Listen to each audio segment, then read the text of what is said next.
يود أرومو تنمى أماري يقول عليه يارسال عليه إيرو نمنخن نام طلوع بيخه في التأثير إيه سيجميع في هاته وبعدين قالوا من اللي يارسا قرته حامها توتاته نشوف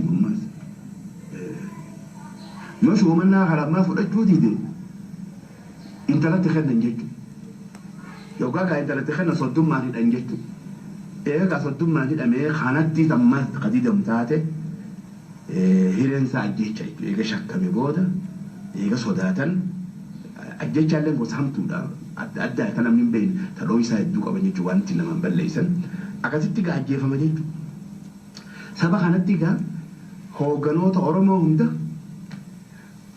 karaa adda addaatiin fi sobee fi maxxanse jechuudha. Oromoo fi gaangee yoo horuu barbaade yoo qabachuu fedhanii sobanii garbuu dura qaban jiran akkasitti sob ammallee wanti sun ni jirti qallattee haa taatu numa jirti jechuudha. Fakkeenyaaf gaafa gartee Haile Sillaaseen bu'u san dura namni guddatee ala bahee jira jechuudha.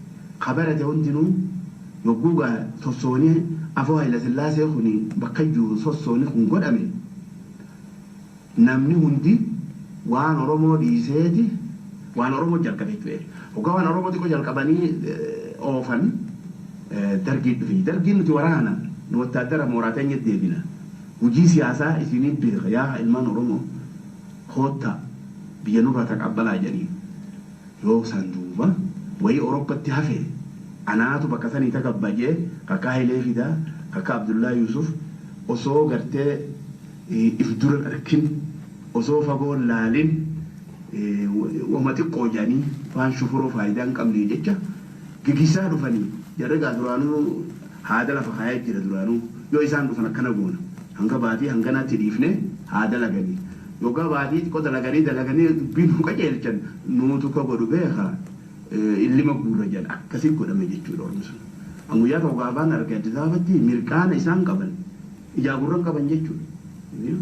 Akkasitti horiyanii mirqaanaan kun ijaati jaara kun mi'eessoon jaara kun maal waa makkaan adda addaa kana jaarratanii ni sobnee dhiyoonna kana bineensa kana ummata darbii kana sobneeti harkaa mangistii fudhanna jedhanii sossoo cimaa godhaa turan jechuudha. Mee maal akkami booda'aanan akkama booda'aanan jechuudha booddeen isaanii fokkattuu turte jechuudha.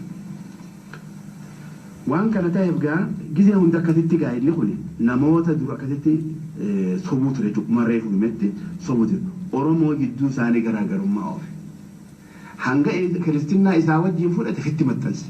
Hanga kaan gadi qabe jechuudha. Ilaarallee karaan islaama afaan ayaan itti nafne jechuudha ilaarratti. Jiruu hamtuu keessa jira jechuudha ilaarratti. Takkaa jiruu gaarii arganii beekan. Kophee hin qaban, uffata hin qaban, nyaata hin qaban. Gaafa bilisummaa qaban san gaafa ifii wal taligaa wal bulchan san nama tokko loon kuma qaba jechuudha. Kan inni beeku kan oduu isaa dhaga'e nam tokko loon kuma tokko qaba jechuudha. Guyyaa tokkotti goromsa 100 dhalaaf jechuudha guyyaa tokkotti. San hundi dhabameeti kissi wal jiru namni qabu nama jajjaba nama xiqqoo wayyaatu laastika san fikkaayee deema jechuudha. Jiruu kanaa kana nu mudanne. Jiruu du'aa gadii ta du'aa olii ta jireenya gadii akka jiraannu nu godhan jechuudha. Akkasitti gaa duuba gaa maqaa keenyammaas balleessee xiqqeessee akka nuti namummaan qaba akka nuti if bulchuu hin dandeenye akka nuti nama kana yaa'u nu godhe jechuudha nama. Akkasitti gaa haala kana keessa dabarree mee saanuu kanaafimatti haa dhaabnu seenaa Oromoo haa fudhannu seenaa qaabsoon Oromoo. Seenaa qaabsoo Oromoo yoo fudhanne nuufi Amaara jidduu amata 100 ol wallollee jechuudha. Isaa akka garaan hin teessitu.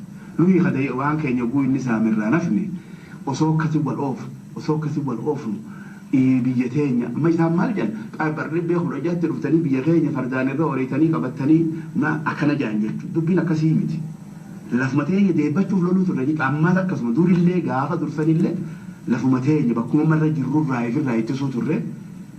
Akkasii gaa gargaarsaa kaarree fuumetti gaa cabsuu danda'e jechuudha.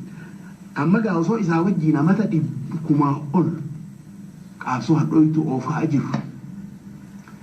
Bardhibbee kudha afraffaa gara dhumaatti Poortugaal bahe jechuudha achi Cape of Good Hope naannawee Afrikaa bahaa kana hunda qabatee biyya Hindii qabatee Khaliija Arabaa kanaas qabatee ammas bahara diimaa keessallee ol dhufee qabatee nullee barbaraan seenee Harar seenee jechuudha. Harar seenee hangal hangee qabatee yogguu hangal hangee qabatu amata 25 taane yogguu taa'u gaatti lafaa kaane duuba namichi abbaan hoogganaa abbaan duulaa gaafatan duuba Abraamoo jedhani itti duulanii Hararitti as deebisan Harar immas baasanii Harar kun dammaqa guddaa namni qabaa gartee diina firraa dhorkuutti gaafatan iddoo mirqaanaa jira akkasi kaasanii bisidiima qubate jechuudha. Laga hontomaa jedhaniin dur laga bisidiima ta'uun tun dhiiga nama Poortugaal kalaga san jaa'eetu jaasan maqaa san akka fudhate godhe laga san laga hontomaa amma bisidiima jedhanii bishaan diimoo jechuudha. Akkati gama manguddoon akkana jetti yookiin qeefararraa ta'us hin beeknu ammoo manguddoon oguu odeessan yaadatan jedhe. Lolli ganama bariisaa za'aa 10 akka jalqabe akka faranjii za'aa 5tti wal jalqabanii yogguu waareen geessu duruu dhukkee irraa kaasan jechuudha. Akka kanniisaatti itti maxxananii heddumminaan faranjii marsanii karaa bahuun dhabee nama 4,150 waaree takkatti irraa ciibsan jechuudha. Yaani du'aa gartee gamruqii jechuudha. Achirra hangee ta'u taalee ilaallamu funyaan biidhaa gaara jala qubate itti dhaqan jala achi kaasanii barbaraan kutee eega guyyaa sanii karaa sanii nutti hin deebine qaabsoon dura tana jechuutanii beekamte ammoo kitaaba irratti hin agarre ammoo biyya keenya keessatti waan harkaan katabamee jirama Harar fa'aa warra kitaabni akkasii guutuu jechuu kan halluurra katabamee jira.